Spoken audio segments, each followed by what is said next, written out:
Hello friends, എല്ലാവർക്കും നമസ്കാരം. നിങ്ങളെ ഏവരും കാത്തിരിക്കുന്ന ഗൗതമിന്റെയും നന്ദിയുടെയും ഇന്നത്തെ ഒറിജിനൽ വിശേഷത്തിലേക്ക് എല്ലാ കൂട്ടുകാർക്കും സ്വാഗതം. അപ്പൊ തുടങ്ങുമ്പോൾ തന്നെ കാണിക്കും നമ്മുടെ അർജുനെയാണ്. അർജുൻ പറയാണ്, ഒരുത്തനെ വരട്ടാൻ ഞാൻ ഏട്ടനെ വിടില്ല. എടാ അവര് പാവാടാ. അതെ, പാവങ്ങളാണെങ്കിൽ അവരാദ്യം 100 എന്ന നമ്പറിലേക്ക് വിളിക്കട്ടെ. അത് ഞാൻ ചോദിച്ചതാടാ. പക്ഷേ അവര് അങ്ങോട്ടേക്ക് ചെല്ലാൻ പറഞ്ഞ് നിലവിളിക്കുക. ഓഹോ, അവർക്കെന്താ അയൽവാസികൾ ആരുമില്ലേ? അപ്പൊ ഇത് കേട്ട് കഴിഞ്ഞപ്പോഴത്തേക്ക് നമ്മുടെ പിങ്കി മനസ്സിൽ ഇങ്ങനെ വിചാരിക്കുക, അർജുൻ എന്ത് സൂക്കട, ഗൗതം എവിടെയെങ്കിലും പോട്ടെ എന്ന് അതങ്ങ് വെച്ചാ പോരെ, ഇത് എന്തിനാ ഇപ്പൊ ഇങ്ങനെയൊക്കെ ചോദിക്കുന്നത് എന്നൊക്കെ ഇങ്ങനെ മനസ്സിൽ വിചാരിക്കുകയാണ്. അപ്പൊ നമ്മുടെ നന്ദയാണെങ്കിൽ ഓർക്കും, ഇത് എന്ത് പറ്റി, പിങ്കിക്ക് വല്ലാത്ത ടെൻഷൻ ഉണ്ടല്ലോ എന്ന് നമ്മുടെ നന്ദയും ഇങ്ങനെ നോക്കുമ്പോഴത്തേക്ക് പിങ്കിയുടെ മുഖമൊക്കെ വിളറി വെളുത്ത് നിൽക്കുകയാണ്. അപ്പോഴത്തേക്കും അർജുൻ പറഞ്ഞു, അതെ ഒരു കാര്യം ചെയ്യാം, ഞാൻ പോകാം, ഞാൻ പോയി ബുള്ളറ്റ് എടുത്തോണ്ട് പോയി 2 കറങ്ങിയിട്ട് വരാം. അപ്പൊ അറിയാലോ എന്താ സംഭവം എന്ന്. എടാ ഞാനൊരു പോലീസല്ലേ, അത് യൂണിഫോം ഇടുമ്പോഴല്ലേ, ഇല്ലെങ്കിൽ ഏട്ടനും ഞാനൊക്കെ സെയിം തന്നെയാ. അതുകൊണ്ട് ഏട്ടൻ ഇപ്പൊ ഞാൻ പറയുന്നത് കേക്ക്, ഏട്ടനെ ഞാൻ വിടില്ല. ഏട്ടനെ കാണുന്നതിനേക്കാൾ എന്നെ കണ്ടാലാ അവര് കൂടുതൽ പേടിക്കാൻ പോകുന്നത്. അതുകൊണ്ട് ഞാൻ പൊക്കോളാം. ഹേയ് വേണ്ടടാ, നീ പോകണ്ട, ഞാനൊരു കാര്യം ചെയ്യാം, ഞാൻ പോലീസ് സ്റ്റേഷനിൽ വിളിച്ചറിയിക്കാം എന്നിങ്ങനെ പറഞ്ഞു. ഇത് കേട്ടപ്പോഴത്തേക്കും നമ്മുടെ പിങ്കി, ഈശോ കഷ്ടം, എല്ലാം പൊളിഞ്ഞു, എൻ്റെ ഈശ്വര എന്ത് കഷ്ടപ്പെട്ടിട്ടാ ഇത്രയും വരെ കൊണ്ടെത്തിച്ചതെന്ന് ഓർത്ത് ഇങ്ങനെ മനസ്സിൽ ഇങ്ങനെ വിചാരിച്ചുകൊണ്ട് നിൽക്കുകയാണ്, പേടിച്ച് പരിഭ്രമിച്ച്. അപ്പോൾ നമ്മുടെ ഗൗതമാണെങ്കിൽ പോലീസ് സ്റ്റേഷനിൽ വിളിച്ച് കാര്യങ്ങളൊക്കെ അറിയിക്കുകയാണ്. അപ്പൊ പോലീസുകാർ പിന്നെ നോക്കിക്കോളൂല്ലോ ബാക്കി കാര്യങ്ങളൊക്കെ. ഏതായാലും നമ്മുടെ നന്ദയ്ക്ക് സന്തോഷമായിട്ടോ, കാരണം നന്ദയ്ക്ക് ആഗ്രഹിച്ചതായിരുന്നു ആ ഒരു ആദ്യരാത്രി എന്ന കാര്യവും ആ ഒരു ശാന്തി മുഹൂർത്തം എന്ന കാര്യമൊക്കെ നന്ദയ്ക്കും ഒരുപാട് ആഗ്രഹിച്ച് തന്നെയാണ് അതിലേക്ക് പ്രവേശിച്ചത്. ഏതായാലും നന്ദ പിങ്കിനെ തന്നെ നോക്കി ചിരിക്കുന്നുണ്ടേ.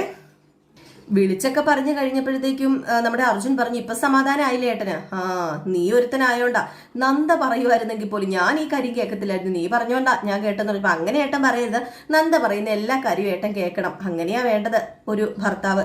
ഇനി നിന്ന് സമയം കളയണ്ട, ചെല്ല്, ശാന്തി മുഹൂർത്തത്തിന്റെ കാര്യം മറക്കണ്ട, ചെല്ല്, 2 പേര് റൂമിലേക്ക് ചെല്ല് എന്ന് പറഞ്ഞ് നമ്മുടെ അർജുൻ നിർബന്ധിച്ച് പറഞ്ഞു വിടുന്നു. പിങ്കി ആണെങ്കിൽ വാശിയും വൈരാഗ്യത്തോടും ഒക്കെ കൂടി തന്നെ ഇങ്ങനെ നോക്കി നിൽക്കുകയാണ് കേട്ടോ. കാരണം അത്രയ്ക്ക് കലിപ്പായി പോയി നമ്മുടെ പിങ്കിക്ക്. ഇവിടെ ചെറുതായിട്ടൊന്ന് കറണ്ട് പോയിട്ടോ, അതാണ് വെട്ടത്തിന്റെ ആ ഒരു ക്ലാരിറ്റി കുറവേ. ഏതായാലും അത് കഴിഞ്ഞ് നമ്മുടെ അർജുൻ പിങ്കിയോട് ചോദിക്കുക, അല്ല പിങ്കി, തന്റെ മുഖത്ത് എന്താ ഒരു ദേഷ്യം? തന്നെ കണ്ടിട്ട് എന്തോ ഒരു വശവശക്ക് തോന്നുന്നല്ലോ. ഹേയ്, എന്നോടല്ലേ പറഞ്ഞത് അവരുടെ കാര്യത്തിൽ ഇടപെടരുതെന്ന്, എന്നിട്ട് ഇപ്പൊ അർജുൻ എന്തെങ്കിലുമൊക്കെ ആവാലോ. അല്ല, സത്യത്തില് തനിക്ക് നല്ല ആഗ്രഹം ഉണ്ടായിരുന്നല്ലോ അവരുടെ ഫസ്റ്റ് നൈറ്റ് ഒന്ന് കുളമാകണമെന്ന്. അതെന്തിനാ ഞാൻ അങ്ങനെയൊക്കെ ആഗ്രഹിക്കുന്നത്? എനിക്ക് അങ്ങനെ ഒരു ആഗ്രഹമൊന്നും ഇല്ലായിരുന്നു. അത് തന്റെ മുഖം കണ്ടാലും പറയും തനിക്ക് ആ ആഗ്രഹം ഇല്ലായിരുന്നേ എന്ന്. തന്റെ മുഖം കണ്ടാ പറയൂടോ താനത് ആഗ്രഹിക്കുന്നുണ്ടെന്ന്. പിന്നെ അല്ലെങ്കിൽ തന്നെ അവരുടെ ഫസ്റ്റ് നൈറ്റ് ഇതാണോ? ഇതിനു മുമ്പ് എത്ര ദിവസം കഴിഞ്ഞു പോയിരിക്കുന്നു, ഇപ്പോഴാണോ ഒരു ഫസ്റ്റ് നൈറ്റ്? എനിക്ക് ഇതിനോട് വലിയ ഇതൊന്നും തോന്നുന്നില്ല. അല്ല, എനിക്ക് തോന്നി, അതുകൊണ്ട് ചോദിച്ചതേ ഉള്ളൂ.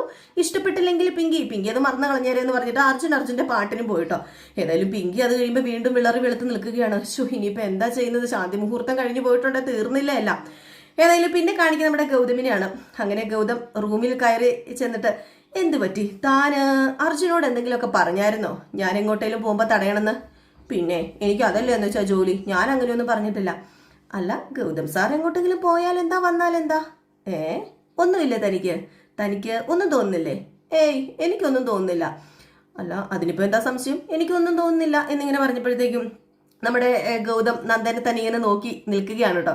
കുറച്ചു നേരം ഇങ്ങനെ നന്ദയുടെ കണ്ണുകളിൽ തന്നെ നോക്കി നിൽക്കുന്നവരുടെ ആ ഒരു റൊമാൻസ് അങ്ങ് എന്താ പറയാ, വർക്കൗട്ട് ആവുകയാണ്. അവിടെ പാതി വഴിക്ക് ഉപേക്ഷിച്ചു പോയ റൊമാൻസ് ആണ് കേട്ടോ. അപ്പൊ അത് വീണ്ടും വർക്കൗട്ട് ആവുകയാണ്. അങ്ങനെ കുറച്ചു നേരം അവർ സംസാരിക്കുന്നു, കണ്ണിൽ തന്നെ നോക്കിയിരിക്കുന്നു, അങ്ങനെ ആ ഒരു റൊമാൻസ്. അത് കഴിഞ്ഞ് പിന്നെ കാണിക്കുന്ന പിങ്കീനാണ്. അപ്പം പിങ്കി ഇങ്ങനെ പാലൊക്കെ ചൂടാക്കിക്കൊണ്ടിരിക്കുകയാണ് കേട്ടോ. പിങ്കി രണ്ടും കൽപ്പിച്ച് തന്നെയാണ് നിൽക്കുന്നത്. എന്തെങ്കിലും ഒന്ന് ചെയ്തേ പറ്റൂ, ഇല്ലെങ്കിൽ ശാന്തി മുഹൂർത്തം വന്നെടുക്കും, എല്ലാം കയ്യിൽ നിന്ന് വിട്ടിട്ട് പോകും. അപ്പോഴത്തേക്ക് നമ്മുടെ പിങ്കി, എന്നെ വിട്ടിട്ട് ആദ്യരാത്രി ആഘോഷിക്കുന്നു. ഇപ്പൊ ഞാൻ കാണിച്ചു തരാം ആദ്യരാത്രി എന്ത് രാത്രി ആയി തീരുന്ന, 2നെയും ഞാൻ കാണിച്ചു തരാമെന്ന് പറഞ്ഞ് അവിടെ ഇരിക്കുന്ന എന്തോ ഒരു പൊടി എടുക്കുകയാണ് കേട്ടോ. അപ്പൊ എന്തോ ഒരു പൊടി എടുത്തിട്ട് നമ്മുടെ പിങ്കി ആ പാലില് ഇടുകയാണ്. പൊടിയല്ല, ഒരു ചെറിയ ഗുളികയാണ് എടുക്കുന്നത്. മിക്കവാറും അത് ഉറക്ക ഗുളിക ആയിരിക്കുമല്ലോ, അങ്ങനെയാണല്ലോ, ഉറക്ക ഗുളിക തന്നെയാണ്. അതെടുത്ത് അതിലിട്ട് നന്നായിട്ട് അങ്ങ് കലക്കി കലക്കി കലക്കി പാല് നല്ല സൂപ്പറാക്കി എടുക്കുകയാണ്. ഒരുറക്കമില്ലാത്ത രാത്രി തള്ളി നീക്കിയ എനിക്ക് ഈ ഗുളികയായിരുന്നു ആകെ ആശ്രയം. ഇത് ഇനി നിങ്ങൾക്ക് മാത്രമാകട്ടെ. ഭാര്യയ്ക്കും ഭർത്താവിനും രണ്ടുപേരും ഇത് കുടിച്ചിട്ട് നന്നായിട്ട് കിടന്ന് മയങ്ങട്ടെ. അപ്പം ഇടയ്ക്കിടയ്ക്ക് നമ്മുടെ പിങ്കി ഉറക്ക ഗുളിക കഴിച്ചിട്ടാണ് ഉറങ്ങിക്കൊണ്ടിരുന്നത്. അത്രയ്ക്ക് മാത്രം വട്ട് പിങ്കിക്ക് ഉണ്ടെന്ന് ഓർത്തോണം. അങ്ങനെ പിങ്കി ആ പാലൊക്കെ കലക്കി ഇങ്ങനെ വെച്ചു. ഏതായാലും പിങ്കി അത് കൊടുത്തു കഴിഞ്ഞിട്ടുണ്ടെങ്കിൽ ശരിയാവില്ലെന്ന് നമ്മുടെ പിങ്കിക്ക് അറിയാമല്ലോ.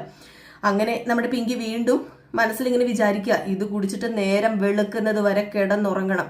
ഓരോ ദിവസവും ഇങ്ങനെ ഓരോ പണി ഞാൻ തരും. ഒരിക്കലും രണ്ടാളും ഒരുമിക്കുന്ന സ്വപ്നം പോലും കാണണ്ട. സ്വപ്നത്തിൽ പോലും ആരും വിചാരിക്കണ്ട. ഈ പിങ്കി ജീവനോളം ഉള്ളിടത്തോളം കാലം ഗൗതമിനെ ഒരിക്കലും ഞാൻ നന്ദയ്ക്ക് വിട്ടു തരില്ല എന്ന ആ ഒരു വാശിയിലെ മനസ്സിൽ ഇതൊക്കെ ആഗ്രഹിച്ചുകൊണ്ട് ആ ഒരു പാലുമായിട്ട് നിൽക്കുകയാണ്. എന്നിട്ട് നമ്മുടെ പിങ്കി ഇതേതായാലും ഞാൻ കൊണ്ടുവന്ന് കഴിഞ്ഞിട്ടുണ്ടെങ്കിൽ കുടിക്കില്ല, അത് 100% ഉറപ്പാണ്. അതുകൊണ്ട് ഇത് വേറെ ആരുടെയെങ്കിലും കയ്യിൽ കൊടുത്തു വിടണം എന്നിങ്ങനെ മനസ്സിൽ വിചാരിക്കുക. അങ്ങനെ പവിത്രനെ വിളിച്ചിട്ട് ഇത് കൊണ്ടുപോയി നന്ദയ്ക്ക് കൊടുക്കുക. അവരുടെ ഫസ്റ്റ് നൈറ്റ് അല്ലേ. ഞാൻ കരുതി ഇത് എനിക്കാന്ന്. ഞാൻ ഇതിപ്പൊ കുടിച്ചേനെ. അയ്യടാ, ഇത് നിനക്കല്ല. ഞാൻ പറഞ്ഞല്ലോ, ഇത് നന്ദയ്ക്കും ഗൗതമിനും ഉള്ളതാ. അവരുടെ അല്ലേ ഫസ്റ്റ് നൈറ്റ്. അവർക്ക് മര്യാദയ്ക്ക് കൊണ്ട് കൊടുക്കുക. ആദ്യ രാത്രി സ്പെഷ്യൽ അല്ലേ. ആദ്യരാത്രി ഒന്നും അല്ലല്ലോ, ശാന്തി മുഹൂർത്തം അല്ലേ. ശാന്തി മുഹൂർത്തം അതിനുള്ള സ്പെഷ്യലായത്. ഇത് നീ കൊണ്ടു കൊടുക്ക. ശരി ഞാൻ കൊണ്ടു കൊടുത്തോളാമേ എന്ന് പറഞ്ഞുകൊണ്ട് നമ്മുടെ പവിത്ര അതും കൊണ്ടുപോയി. പവിത്രയ്ക്ക് ഒത്തിരി ബുദ്ധിയും ബോധമൊന്നും ഇല്ലല്ലോ. നമ്മുടെ പിങ്കി ചെയ്യുന്ന എന്താണെന്ന് അറിയത്തുമില്ല. അങ്ങനെ നമ്മുടെ പിങ്കി ശാന്തി മുഹൂർത്തത്തിൽ രണ്ടുപേരും ശാന്തമായി അങ്ങോട്ട് ഉറങ്ങട്ടെ. അതാണ് ശാന്തി മുഹൂർത്തം, അല്ലാതെ ഇവിടെ വേറൊന്നും നടക്കാൻ പോകുന്നില്ല എന്ന് പിങ്കി വീണ്ടും മനസ്സിൽ വിചാരിക്കുന്നു. നമ്മുടെ പവിത്ര ഈ പാലും കൊണ്ട് അവരുടെ റൂമിലേക്ക് പോവുകയാണ്. അങ്ങനെ പവിത്ര ആ ഒരു റൂമിന്റെ വാതക്കൽ ചെല്ലുമ്പോഴത്തേക്കും അകത്തുനിന്ന് കുറച്ച് ശബ്ദങ്ങളൊക്കെ കേൾക്കാം. ചുമ്മാ ഇരിക്കും സാർ, കളിക്കില്ലേ സാറ്, ഗൗതം സാർ ചുമ്മാ ഇരിക്കുന്നൊക്കെ പറഞ്ഞ് ഇങ്ങനെ ശബ്ദങ്ങൾ ഓരോന്നായിട്ട് കേൾക്കാട്ടോ. ഏതായാലും ഇങ്ങനെ കുറച്ചു നേരം ഇങ്ങനെ ചെവി കോർത്ത് നിന്നു കേട്ടോ. നമ്മുടെ പവിത്രയ്ക്ക് അതൊക്കെ വലിയ ഇഷ്ടമാണല്ലോ. അങ്ങനെ നമ്മുടെ പവിത്ര ഇപ്പൊ ഇവരെ വിളിച്ച് ശല്യപ്പെടുത്തിയിട്ടുണ്ടെങ്കിൽ ശരിയാവോ? വേണ്ട, ഇപ്പൊ ഇവരെ വിളിച്ച് ശല്യപ്പെടുത്തണ്ട എന്നൊക്കെ ഓർത്തിട്ടാണ് ഇങ്ങനെ നമ്മുടെ പവിത്ര അവിടെ ആ ഒരു പാല് വെച്ചോണ്ട് നിൽക്കുന്നത് കേട്ടോ. വിളിക്കണോ, വേണോ, ഇത് കൊടുക്കണോ എന്നൊക്കെയാണ് നമ്മുടെ പവിത്ര ഇങ്ങനെ ഓർക്കുന്നത്, ഇങ്ങനെ വിചാരിക്കുന്നത്. ഏതായാലും നമ്മുടെ പവിത്ര ഇനിയിപ്പം ഇത് കൊടുക്കണ്ട, ഇനിയിപ്പം ഇത് ഞാൻ തന്നെ അങ്ങോട്ട് കുടിക്കാം, അവരെ ശല്യപ്പെടുത്തണ്ട, സ്വർഗത്തിലെ കട്ടൂർ ഭാഗണ്ട എന്ന് പറഞ്ഞുകൊണ്ട് ആ പാല് മുഴുവനും അങ്ങോട്ട് കുടിച്ചില്ലേ. ഇനിയിപ്പം നമ്മുടെ നന്ദയാണോ ഗൗതമാണോ ഉറങ്ങുന്നത്? അല്ല, പവിത്രയ്ക്ക് ഇപ്പൊ തന്നെ ഉറക്കം വരും. പവിത്ര കയറി കിടന്ന് ഉറങ്ങിക്കോളും. ഏതായാലും കുറച്ചു നേരം അവരുടെ കുശല വർത്താനമൊക്കെ കേട്ടോണ്ട് നിന്നിട്ട് നമ്മുടെ പവിത്രയുടെ വഴിക്ക് അങ്ങ് പോയിട്ടോ. പവിത്രയുടെ വഴിക്ക് പോയി. എന്തോ പവിത്രയ്ക്ക് അത് കുടിച്ചപ്പോ തന്നെ തല ചുറ്റുകയാണ്. പതിയെ തല ചുറ്റി നേരെ കട്ടിലേക്ക് കയറി കിടക്കാണ്. അപ്പൊ ഇതേ സമയം വീണ്ടും പിങ്കിനെ കാണിക്കാം. ആദ്യ രാത്രി എന്തായിന്നൊന്നും അറിയത്തില്ലല്ലോ. പാല് കുടിച്ച് രണ്ടുപേരും ഉറങ്ങി കാണൂലോ എന്ന ഒരു വിചാരത്തോടു കൂടി തന്നെയാണ് നമ്മുടെ പിങ്കി നിൽക്കുന്നത്. പിങ്കിനെ തോൽപ്പിച്ചിട്ട് ആരും ഉത്തമ ദാമ്പത്യത്തിന്റെ തേൻ നുകരേണ്ട കാര്യമില്ല. ഈ പിങ്കി മാത്രമായിരിക്കും ഗൗതമിന് സ്വന്തം. അല്ല, നേരം ഇത്രമായല്ലോ, ഇതെന്ത് പറ്റി തിരിച്ചു വരാത്തത്? അല്ല, ഇതെന്താ കാണുന്നില്ലല്ലോ പവിത്രേനെ എന്നൊക്കെ പറഞ്ഞാണ് പിങ്കി നിൽക്കുന്നത്. അപ്പോഴാണ് അപ്പറേന്ന് ശബ്ദം കേൾക്കുന്നത്. ദൈവമേ, ആരെങ്കിലും ഒന്ന് ഓടി വരണേ, പവിത്രയ്ക്ക് എന്തോ പറ്റി, പവിത്ര എന്താ പറ്റിയത് എന്ന് ചോദിക്കുക. ഏതായാലും പവിത്ര റൂമിൽ ചെല്ലുന്നതിന് മുമ്പിട്ട് തല കറങ്ങി അങ്ങ് വീണു, അതായത് ഉറങ്ങി അങ്ങ് പോയിട്ടോ. അങ്ങനെ പെട്ടെന്ന് നമ്മുടെ മോഹിനി, ഇതെന്താ മോളെ പറ്റിയത്? എനിക്കറിയില്ല, ഇതെന്താ എന്റെ മോളെ എണീക്ക്, എന്താ പറ്റിയത്? അപ്പം ലക്ഷ്മി വന്നിട്ട്, അയ്യോ മോക്ക് എന്താ പറ്റിയത്? പവിത്ര മോളെ എണീറ്റ്. എനിക്കറിയില്ല ലക്ഷ്മി എടുത്ത്, ഞാൻ വന്നപ്പോഴത്തേക്കും ഇങ്ങനെ കിറങ്ങി വരുമായിരുന്നെന്ന് പറഞ്ഞു. അപ്പോഴത്തേക്കും അർജുൻ വന്നിട്ട് ഒന്ന് ഇങ്ങനെ ചെക്ക് ചെയ്യണം. ഇപ്പം പറഞ്ഞു, കുഴപ്പമൊന്നുമില്ല, ഇതെന്തോ ഉറക്കത്തിലാണെന്ന്, മയക്കത്തിലാണെന്ന് എനിക്ക് തോന്നുന്നു, വേറെ പ്രശ്നമൊന്നും ഇല്ലെന്ന് അർജുനും പറയുന്നുണ്ട് കേട്ടോ. ഏതായാലും ക്ലാസ്സും അവിടെ കിടപ്പുണ്ട്, കുറച്ച് പാലും അവിടെ കിടപ്പുണ്ട്. ഏതായാലും അറിയാന്നുള്ളതേ ഉള്ളൂ ഇത് ഈ പാല് കുടിച്ചപ്പോൾ സംഭവിച്ചതാണെന്ന്. അപ്പൊ പൾസ് നോർമൽ തന്നെയാന്ന് അർജുൻ പറയുന്നുണ്ട്. എന്നിട്ട് കുറച്ച് വെള്ളമൊക്കെ തളിച്ചു നോക്കി. വെള്ളമൊക്കെ തളിച്ചിട്ടും നമ്മുടെ പവിത്ര എണീക്കുന്നില്ല. ലക്ഷ്മി വീണ്ടും വിളിക്കുക, പവിത്ര മോളെ എണീക്കുക, എന്താ പറ്റിയത് എന്നൊക്കെ ചോദിക്കുന്നുണ്ട് കേട്ടോ. ഏതായാലും പവിത്ര എണീക്കുന്നില്ല. എന്നിട്ട് പവിത്ര ചെറുതായിട്ട് കണ്ണൊക്കെ ചിമ്മുന്നുണ്ടേ. ആ ഉറക്കത്തിന്റെ ആ ഒരു മയക്കത്തിലായതുകൊണ്ട് പവിത്രയ്ക്ക് എണീക്കാൻ പറ്റുന്നില്ല. അങ്ങനെ പതുക്കെ പിടിച്ചെണീപ്പിച്ചിട്ട്, ഞാൻ ഉറങ്ങട്ടെ, എന്നെ വീട്, എനിക്ക് ഉറക്കം വരിക എന്നൊക്കെ പറയുന്നുണ്ട്.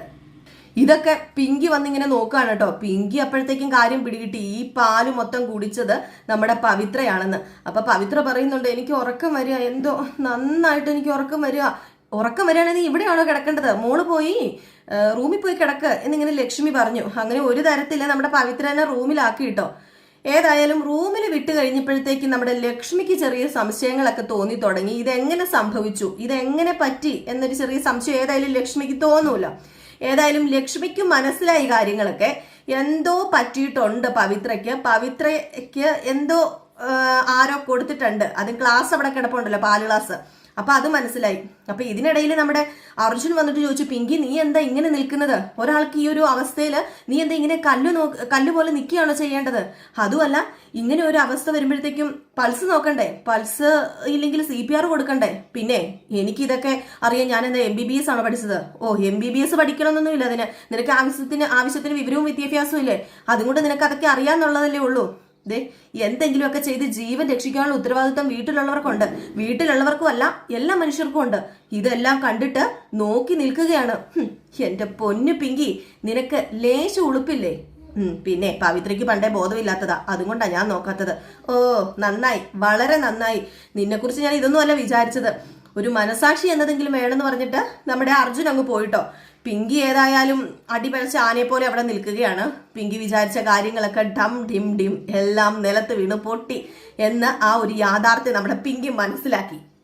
ഇതേ സമയം ഗൗതമിനെയും തന്തേരെയും കാണിക്കുന്നു. അങ്ങനെ ഗൗതം പറയുക, അതേ സമയം കുറെ ആയി, നമ്മുടെ ഓരോ സമയം നഷ്ടപ്പെട്ടുകൊണ്ടിരിക്കുകയാണ് കേട്ടോ. ഈ ആദ്യ രാത്രി നമുക്ക് കുളവാക്കേണ്ട കാര്യമുണ്ടോ എന്ന് ചോദിച്ചിട്ട് രണ്ടുപേരും കൂടി ഇങ്ങനെ അടുത്തിങ്ങനെ വരാൻ തുടങ്ങുന്നു. അപ്പോഴേക്കും തന്നെ വീണ്ടും നമ്മുടെ പവിത്രനെയും ലക്ഷ്മിനെയും മോഹിനിനെയാണ് കാണിക്കുന്നത്. അങ്ങനെ പവിത്ര, ലക്ഷ്മിയും മോഹിനിയും കൂടെ നേരെ റൂമിലേക്ക് പോവുക. പവിത്രനെ ഇവര് താങ്ങി പിടിച്ചേക്കാട്ടോ. എന്നെ വിടമ്മേ എന്ന് പറയുക നമ്മുടെ പവിത്ര. അങ്ങനെ പവിത്രനെ അവിടെ സെറ്റി കൊണ്ടാക്കിട്ടോ, റൂമിലല്ല സെറ്റി കൊണ്ടാക്കി കഴിഞ്ഞപ്പോഴത്തേക്ക് ലക്ഷ്മി, എന്താ മോളെ പവിത്ര ഇത്? നിനക്ക് എന്താ പറ്റിയത്? അതെ അമ്മേ, എനിക്ക് ഉറക്കം വരുവാ. ഞാനൊന്ന് കിടന്ന് ഉറങ്ങിക്കോട്ടെ, എന്നെ വീട് എന്നിങ്ങനെ പറയുന്നു. അപ്പൊ ലക്ഷ്മി, ഇത് നല്ല പാടാണല്ലോ. ഇതെന്താ, നിനക്ക് ബെഡ്റൂം വരെ പോകാൻ വയ്യേ? നീ എണീറ്റ് ബെഡ്റൂമിൽ പോക. ഇല്ല, എനിക്ക് തല ചുറ്റുക, നന്നായിട്ട് തല ചുറ്റുക. അതെ, ഇത് വെറും ഉറക്കം വരെ വല്ല എടുത്ത് ഇവക്ക് എന്തോ പറ്റിയിട്ടുണ്ടെന്ന് നമ്മുടെ മോഹിനി അപ്പ പറഞ്ഞു. അല്ല, എന്ത് പറ്റിയെന്നാ ലക്ഷ്മി പറയുന്നത്? അല്ല, മോഹിനി പറയുന്നത്. പവിത്ര, നിനക്ക് എന്താ പറ്റിയത്? നീ എന്ത് ഭക്ഷണമാണ് കഴിച്ചത്? നിനക്ക് എന്താ പറ്റിയത്? അപ്പോഴത്തേക്ക് നമ്മുടെ പിങ്കി വന്നു കേട്ടോ. പിങ്കിയുടെ കയ്യിൽ നിന്ന് കാര്യങ്ങളൊക്കെ പോകുമെന്ന് മനസ്സിലായി. അപ്പൊ നമ്മുടെ പവിത്ര പറഞ്ഞു, അത് ഞാന് ചോറ് കഴിച്ചു, പിന്നെ ചപ്പാത്തി കഴിച്ചു. പിന്നെന്താ കഴിച്ചത് ഞാന്? അല്ലാതെ പിന്നെ ഞാൻ വേറെ എന്താ കഴിച്ചത്? മനസ്സിലായി. പിന്നെ ഞാൻ പാല് കുടിച്ചു, പാല്. ഇത് കേട്ടത് നമ്മുടെ പിങ്കി ഒരൊറ്റ ഞെട്ടായിരുന്നു കേട്ടോ. കാരണം ഞെട്ടാതിരിക്കാൻ പറ്റില്ല. നമ്മുടെ പവിത്ര പറയുകയും ചെയ്തു, പിങ്കി ചേച്ചി തന്ന പാലാ ഞാൻ കുടിച്ചത് എന്ന് പറഞ്ഞു. ശ്വാസം പോയില്ലേ. നമ്മുടെ ലക്ഷ്മി ചോദിച്ചു, പിങ്കി തന്ന പാലോ? പിങ്കി നിനക്കെന്തിനാ പാല് തരുന്നത്? അവളാണോ നിനക്ക് എന്ന് പാലെടുത്ത് തരുന്നത്? അയ്യോ, എനിക്കല്ലേ തന്നത്, നന്ദേച്ചിക്ക് കൊടുക്കാൻ തന്നതാ. അവർക്കിന്ന് ശാന്തി മുഹൂർത്തം ആയിരുന്നല്ലോ, അതിന്റെ സ്പെഷ്യലാ. പക്ഷെ ഞാൻ അവിടെ ചെന്നപ്പം അവര് വെറുതെ എന്തിനാ ശല്യം ചെയ്യുന്നതെന്ന് ഓർത്തിട്ട് ആ പാല് ഞാൻ കുടിച്ചു. ഞാൻ കുടിച്ചു കഴിഞ്ഞപ്പോ മുതലാ എന്റെ ബോധം പോയത് എന്ന് പറഞ്ഞിട്ട് അവിടെ കിടന്ന് നമ്മുടെ പവിത്ര കിടന്നുറങ്ങാനും തുടങ്ങി. പിന്നെ പിങ്കി അവിടെ നിൽക്കുന്നത് കണ്ട ഉടനെ നമ്മുടെ ലക്ഷ്മി പിങ്കിയുടെ നേരെ അങ്ങോട്ട് ചെന്നിട്ട് ചോദിച്ചു, അല്ല പിങ്കി, ഞാൻ ഈ കേട്ടത് സത്യമാണോ? നീ കൊടുത്ത പാലാണോ ഇവള് കുടിച്ചത്? അല്ല ചെറിയമ്മായി എന്താ കേട്ടതെന്ന് ഞാൻ അറിയുന്നത്. നിനക്കറിയില്ലെങ്കിലേ ഞാൻ തെളിച്ച് തന്നെ ചോദിക്കുക, നീ കൊടുത്ത പാല് കുടിച്ചിട്ടാണോ പവിത്രയ്ക്കും മയക്കം വന്നതെന്ന്? അതാ ഞാൻ ചോദിക്കുന്നത്. അതിന് നീ ഒരു ആൻസർ പറ എന്ന് പറഞ്ഞപ്പോഴത്തേക്കും നമ്മുടെ പിങ്കി ഒന്നും മിണ്ടുന്നില്ല. പിങ്കി, മറുപടി പറയാ, നിന്നോടാ പറഞ്ഞത്, മറുപടി പറയാൻ. എന്റെ പൊന്നമ്മായി, കള്ളു കുടിച്ചിട്ട് ബോധം പോയി എന്നൊക്കെ ഞാൻ കേട്ടിട്ടുണ്ട്. പാല് കുടിച്ചിട്ട് മയക്കം വന്നു എന്ന് ഞാൻ ആദ്യമായിട്ട് കേൾക്കുക. അപ്പോഴത്തേക്കും നമ്മുടെ പിങ്കി പറഞ്ഞു, അല്ല പിങ്കി അല്ല, ലക്ഷ്മി പറഞ്ഞു, വെറുതെ പാല് കുടിച്ചാൽ മയക്കം വരില്ല, അത് നന്നായിട്ട് അറിയാം. അതില് എന്തെങ്കിലും കാര്യമായിട്ട് ചേർത്താല് മയക്കം വരും, അത് 100% ഉറപ്പാന്ന് പറഞ്ഞു. അപ്പോഴത്തേക്കും നമ്മുടെ പിങ്കി രൂക്ഷമായിട്ട് ഒന്നും കൂടെ ലക്ഷ്മിനെ നോക്കിയപ്പോഴത്തേക്കും ലക്ഷ്മി പറഞ്ഞു, സത്യം പറ, നീ എന്താ ചേർത്തത്? അല്ല ചെറിയമ്മായി ആണോ ചെറിയമ്മായി എനിക്കിട്ട് ഈ പാര പണിതത് എന്ന് മോഹിനിയോട് ചോദിച്ചു. അയ്യോ മോളെ, ഞാനോ? ഞാൻ എന്തിനാ മോളെ നിന്നോട് പാര പണിയേണ്ടത്? അതിന്റെ കാര്യം എനിക്കില്ലല്ലോ. അപ്പൊ പിങ്കി പറഞ്ഞു, ഞാൻ നിങ്ങളോടൊക്കെ എന്ത് ദ്രോഹ ചെയ്തത്? ഞാൻ ചോദിക്കുക, ഇപ്പൊ ഞാനാ ഇത് ചെയ്തതെന്ന് നിങ്ങൾ ആരെങ്കിലും കണ്ടോ? ഈ വീട്ടിൽ ആർക്ക് എന്തെങ്കിലും സംഭവിച്ചു കഴിഞ്ഞിട്ടുണ്ടെങ്കിൽ ഞാനാണ് ഉത്തരവാദി, അല്ലാതെ എന്റെ തലയിൽ കൊണ്ടുവയ്ക്കാന് പരമാവധി ഞാൻ അഡ്ജസ്റ്റ് ചെയ്യുന്നുണ്ട്. എന്നിട്ടും ജീവിക്കാൻ സമ്മതിക്കുന്നില്ലെങ്കിലേ ഞാൻ അർജുനെയും കൂട്ടി ഇവിടുന്ന് പൊക്കോളാം. അപ്പൊ പിന്നെ തീർന്നല്ലോ പ്രശ്നം. അയ്യോ മോളെ പിങ്കി, അമ്മായി പറഞ്ഞത് എന്താണെന്ന് വെച്ച് കഴിഞ്ഞാല് നിർത്ത് മതി കൂടുതൽ വിശദീകരിക്കണ്ട. നിങ്ങളുടെ മകന്റെയും തന്തയുടെയും ദാമ്പത്യം ഞാൻ കലക്കാൻ നോക്കിയെന്നായിരിക്കും വിശദീകരിക്കുന്നത്. എനിക്ക് അങ്ങനെ ദാമ്പത്യം കലക്കേണ്ട കാര്യമൊന്നുമില്ല. എല്ലാവരും ഇപ്പോഴും എന്നെ സംശയത്തിന്റെ കണ്ണിൽ മാത്രമാണ് കാണുന്നത്. ഒരിക്കലും അതൊന്നും ഇനി പറഞ്ഞ് എനിക്ക് ബോധ്യപ്പെടുത്താൻ പറ്റില്ല. പറഞ്ഞല്ലോ ഞാൻ അർജുനെയും കൂട്ടി ഇറങ്ങിക്കോളാന്ന്. അതേ എനിക്ക് ഇനി പറ്റത്തുള്ളൂ എന്ന് പറഞ്ഞിട്ട് പിങ്കി അങ്ങ് പോകാൻ തുടങ്ങിയപ്പോൾ ലക്ഷ്മി പറഞ്ഞു, മോളെ പോവല്ലേ, നിക്ക് ഞാൻ പറയട്ടെ. അല്ല പവിത്രമോൾ അങ്ങനെ പറഞ്ഞപ്പോ അമ്മായി അറിയാതെ അങ്ങ് ചോദിച്ചു പോയതാ. അതിപ്പോ മോൾ ഈ വീട്ടിൽ നിന്ന് ഇറങ്ങിപ്പോകാൻ വേണ്ടിയാണോ? അയ്യോ മോൾ അങ്ങനെയൊന്നും പറയരുത് കേട്ടോ. അല്ല അതിന് ഞാൻ അമ്മായിയുടെ മരുമോളല്ലല്ലോ. നിങ്ങൾക്കൊക്കെ എന്ത് ചോദിക്കാം, പറയാം, ചെയ്യാം. മോളെ പിങ്കി മോളെ നോക്ക്, ദേ മോളിങ് വന്നേ, ഞാൻ പറയട്ടെ. മോള് ഇവിടെ ഇരിക്കുക എന്ന് പറഞ്ഞ് ആ സെറ്റിൽ കൊണ്ട് ഈ പിങ്കിനെ ഇരുത്തി. എന്നിട്ട് നമ്മുടെ ലക്ഷ്മി ഓരോ കാര്യങ്ങളൊക്കെ പറഞ്ഞ് ആശ്വസിപ്പിക്കുകയാണ് കേട്ടോ. നീയും എൻ്റെ മോളെ പോലെ തന്നെയല്ലേ. ഇനിയിപ്പം ദേ നീ ഇതൊരു പ്രശ്നമാക്കി മോൾ അർജുനയോട് ഇതൊന്നും പോയി പറയണ്ട. എന്നിട്ട് അർജുനെ വിളിച്ചോണ്ട് പോകാനൊന്നും നോക്കരുത്. നിങ്ങളെ പ്രത്യേകം നോക്കിക്കോണെന്ന് സുമംഗലേട്ടത്തി എന്നെ പറഞ്ഞ് ഏൽപ്പിച്ചതാ. ആ ഒരു നോട്ടം എനിക്കുണ്ടാവണ്ടേ, അതുകൊണ്ടാണ് ഞാൻ പറഞ്ഞത്. ദേ എൻ്റെ മോഹിനി ഒന്ന് പറഞ്ഞു മനസ്സിലാക്കിയ പിങ്കിമോളെ ദേ ഇതൊന്ന് കാര്യമാക്കല്ലേ പിങ്കിമോളെ. ദേ നിന്നെ സംശയിച്ചതിന് ഞാൻ വേണമെങ്കിൽ സോറി ചോദിക്കാന്ന് മോഹിനി പറഞ്ഞപ്പോൾ പിങ്കി പറഞ്ഞു, അതൊന്നും വേണ്ട. ദേ മേലിൽ നിങ്ങളാരും എന്നെ ഉപദ്രവിക്കാൻ വരാതിരുന്നാൽ മാത്രം മതി എന്ന് പറഞ്ഞിട്ട് പിങ്കി അങ്ങ് നിൽക്കുകയാണ് കേട്ടോ. ഏതായാലും പിങ്കി തടി തപ്പിന്ന് വേണം പറയാന്. അപ്പൊ ആ ഒരു സീൻ കാണിച്ചാണ് ഇന്നത്തെ വിശേഷം അവസാനിക്കുന്നത്. അപ്പൊ എല്ലാവരും കാത്തിരിക്കുക. ഒറിജിനൽ എപ്പിസോഡ് വരാൻ കുറച്ച് ലേറ്റ് ആയി പോയി. രാവിലെ നമ്മളൊരു പ്രമോ വിശേഷം ഇട്ടിട്ടുണ്ടായിരുന്നു. ഏകദേശം അതുപോലെയൊക്കെ തന്നെയാണ് വന്നിരിക്കുന്നത്. എങ്കിലും നമ്മുടെ കാത്തിരിക്കുന്ന പ്രേക്ഷകർക്ക് വേണ്ടി നമ്മൾ ചെയ്യണമല്ലോ എന്ന് ഓർത്തിട്ട് നമ്മൾ വന്നതാണ് കേട്ടോ. അപ്പൊ എല്ലാവർക്കും വീണ്ടും ഒരു നല്ല ദിവസം ആശംസിച്ചുകൊണ്ട് നിർത്തുന്നു. Tata bye bye.